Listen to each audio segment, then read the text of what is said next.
Everybody, this is Dream, and today we have a nice 9-game slate here for DraftKings and FanDuel. Before I get started, can you guys smash that like and subscribe button? Also, drop your home run calls in the comments below. I believe Patrick got one right yesterday with Drury, so let's go ahead and get into the score plays. First will be Kirk and Winker on DraftKings, and over on FanDuel, Adames, Carroll, and Winker. With that said, let's get into our pitchers here. We'll start with Joe Ryan. And on this one here, he has some really good upside in this matchup, despite it being a tough matchup. He's definitely in play because of how good he's been to start the season, and he's got a good strikeout rate for this slate. He did face the Yankees 2 starts ago, so do keep that in mind. But that said, he has a top-tier K rate, and he had 35 fantasy points in his first game against them. So he's got really good potential here. Cortez is also really good for the Yankees against Ryan. He started the season really solid, and he had 22 fantasy points against Minnesota the other day. He does have almost as much upside as Ryan does, and it's a little bit easier. Still a tough opponent, but still a little bit easier than Joe Ryan's. But there could definitely be some home runs going both directions in this game. But they both have good strikeout rate that gives them some utility. Then we'll look at Charlie Morton for the Atlanta Braves. Now, he's got a really nice plus matchup here, and he's a top K-rate pitcher on the slate. He is facing a weak opponent, and his price is pretty cheap here, which gives him some utility as a P2 option. He's hard to argue with the exception of the fact that there's several good P2 options available. Then we'll look at Justin Steele, who's a good P1 option, a good alternative to Ryan and Cortez if you want to go away from them. He has some nice upside in this matchup, and while he's faced a really good slate of teams to start the year, he's done decently well. So I think he's in a really good spot, and he's got a pretty good K rate, which gives him some nice upside as well. Jose Barrios is not the best pitcher on the slate, but he's got some nice upside in this plus matchup. He's had a really tough opponent list to start the season for the most part, and he's managed to do pretty good. So I think he's got some utility here as an alternative to Morton as a P2 option. You could also utilize, Cortez as a P2 option as well. Then we'll look at Eric Lara for Milwaukee. He's facing Detroit, who's a very weak lineup, and that gives him a lot of utility. He's also had a really good start to the season with 4 games against tough opponents and managing to pull 3 wins out of those and 3 19.8 fantasy points or better games. He's a really solid option as an alternative to Morton as well, or even as a alternative to Cortez if you wanted to do that. So he's definitely somebody that's worth consideration today. Then as a Hail Mary option at this position, we have Mason Miller, who managed to get 5 strikeouts in 4 innings in his first game against the Chicago Cubs. Obviously a tough matchup. But he's got some good stuff, and they do think that he's going to eventually become a really solid pitcher. And so this is a situation that's tough, but he definitely has strikeout potential against the Angels lineup that does tend to strike out a lot. And so it's definitely worth a consideration as a Hail Mary option on the slate. Then we'll get into our catchers. First of all, we're going to look at Alejandro Kirk. He is the top tier option here. He's got home run potential in this game. He's been hitting the ball fairly good, and he's got some nice upside for this matchup. Eric Haas for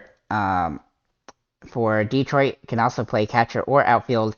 He's kind of high risk, high reward here. He's a value play, and he has home run potential in this game, despite the fact he hasn't really hit anything yet this year. He's hitting the ball decently well and scoring some fantasy points when he does start. So we will have to. He is a high risk player, but he's definitely in play. And if Danny Jansen draws a start, then he would be a Hail Mary approach to the slate as a pretty cheap option, but he may not play today, but if he does, he'd be somebody that I would consider as a Hail Mary option. At first base, Vladimir Guerrero Jr., obviously super expensive, but has high potential here. He's got a really good upside in this matchup, and he's definitely worth a look, though he is fairly expensive. And Dan Vogelbach for the Mets is also in play here. He has some upside in this matchup. The metrics really just jump off the charts for this game. He's had 2 home runs in the last 3 games, and he's managed, or sorry, not 2 home runs. He's had 4 hits in the last 3 games, that's what I meant to say, and he's been playing pretty well when he does draw starts, so as long as he draws a start today, he's definitely in consideration. His batting average is not great, but he's got a really nice matchup here as a good value play. Vinny Pasquantino is also in a really good value option. He's hit the ball really solid to start the year, and he's got some home runs, and he's got home run potential in this one. He's not my favorite play at this position, but he's definitely in play. And then Brandon Belt for Toronto also has some nice upside here. High risk, high reward play, but he has some utility, and he's been hitting the ball decently well the last few games, so he is definitely in play here. Then we'll look at second base and Jeff McNeil. He's a guy that can play second or outfield, and he's got some nice utility here as a good hitter. He has pretty good home run potential in this particular matchup as well. I really do like the Mets today, and so they're definitely a stackable team. Then we'll look at Nolan Gorman for the St. Louis. He has some really good upside. He has started the season spectacularly, and he has some nice upside here. The only drawback with him is that he has been striking out quite a bit, but even so, he's still hitting 310. It just seems like he either strikes out or gets a hit. So, with that said, let's go ahead and get into Brandon Drury, who did have a really big game yesterday. I'm not sure that he's going to be able to repeat that, but he did, because he did have 2 home runs and 3 hits. He's only batting .211, but he definitely has some utility in this matchup. If you think that Mason Miller is going to get hit a bunch, then he would definitely be somebody to consider in a LA Angels stack. Austin Riley has some really nice upside at third base. He's fairly expensive, but he's definitely worth taking a look at in this game. He's been hitting some home runs throughout the season, and his batting average is decent. He's also got great WOBA, so it's a nice matchup for him. J.D. Davis is a good cheaper option off of him for the San Francisco Giants here. He's hitting the ball extremely well, and he's got home run potential in this one. Even though this game is at San Francisco, he has nice utility upside in this matchup and a weak pitcher. Then we'll look at Patrick Wisdom, who is in a tough situation against Snell, but he definitely has some upside here. He's been blasting the ball with a bunch of home runs already to start the year with 9, and he has some nice upside in this matchup. He is somewhat risky, though, due to his price and due to the fact that he's got a tough matchup. Willie Adames for Milwaukee looks like a great option today. His jumped off the chart to me. He has been hitting the ball decently well, and he has managed to score some fantasy points even when he doesn't get a hit. But we really do want him to hit a home run to really pay off today. But he has some potential for that in this matchup. And then as a value play here, Javier Baez for Detroit. He is facing a pretty good pitcher here, but he definitely has some nice upside in this matchup. He hasn't hit the ball very well to start the year, but he's managed to get hits in, I think, 7 or 8 straight games, so he definitely has some utility on this slate, especially as a cheap option. Then we'll look in outfield and look at Mike Trout, who is a big-time core play, top-tier play here in this matchup. Honestly, it's not the best matchup, but he definitely has home run potential here, especially against a brand new pitcher. Ohtani also kind of in a similar boat. He has really high risk, high reward on this situation, but he's definitely in consideration. Corbin Carroll, he has a lot of upside in this matchup, but he is pricey now. His price has risen quite a bit.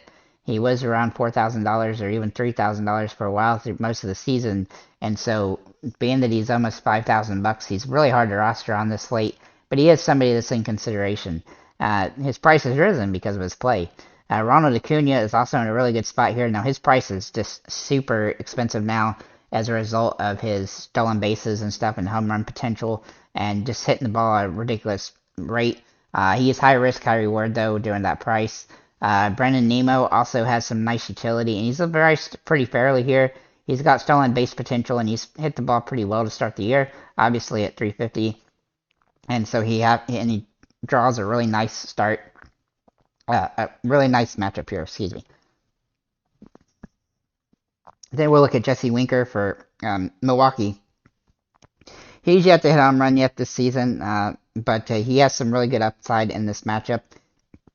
And while his batting average has been a little bit underwhelming, he definitely has potential to have a good game here. He's also got a good matchup, and he's priced pretty fair. Lamont Wade Jr. is also in play today for San Francisco.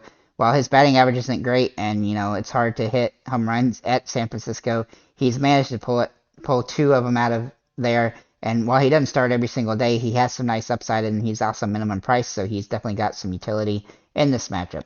Then we'll look at Jeff McNeil again, who could play second base or outfield. He can definitely fit in the outfield. And then Lourdes Gurriel Jr. for Arizona. He has some nice utility here. He hasn't hit the ball particularly great to start the year, but he's got some upside. He's only hit 1 home run, though. But he definitely has managed to score some fantasy points in some games, so he definitely looks like a decent option on the slate. With that said, let's go ahead and move over to FanDuel. And over here on FanDuel, our pitching situation is very similar, but a little bit shorter. Joe Ryan, obviously the top option for Minnesota against the Yankees. He has really good upside. He's still, high risk, high reward due to the fact he's facing the Yankees, who could hit several home runs, but the strikeout should give him enough upside here to make him worthwhile. Nestor Cortez is also very interesting here for the Yankees. He has some good upside here, and his K rate is pretty close to Joe Ryan's. I wouldn't say that he has quite as much upside, but he's a little bit cheaper, and he definitely helps you pay down a little bit. Charlie Morton has some interesting upside in this matchup. He's got a decent enough K rate that makes him viable here. He's not a must-play by any stretch of imagination, but he's definitely in play as a potential option. Then Justin Steele for the Chicago Cubs. He has a really good upside here. He's super expensive, though. He's going to be hard to roster, especially with Joe Ryan being cheaper and Cortez being cheaper. But he is in play as a contrarian option. Then we'll look at Jose Barrios for Toronto. He's in an up-and-down matchup here for the Toronto against the Chicago White Sox, but he has some upside, and he's definitely worth consideration, being that he's reduced price quite a bit. And then as we move on into the catchers and first basemen, we're going to start with Vlad Jr., who has really good upside in this matchup. He's very expensive, though, at $4,000, and depending on which pitcher you use, he could be somewhat difficult to roster, but he has really nice upside in this matchup.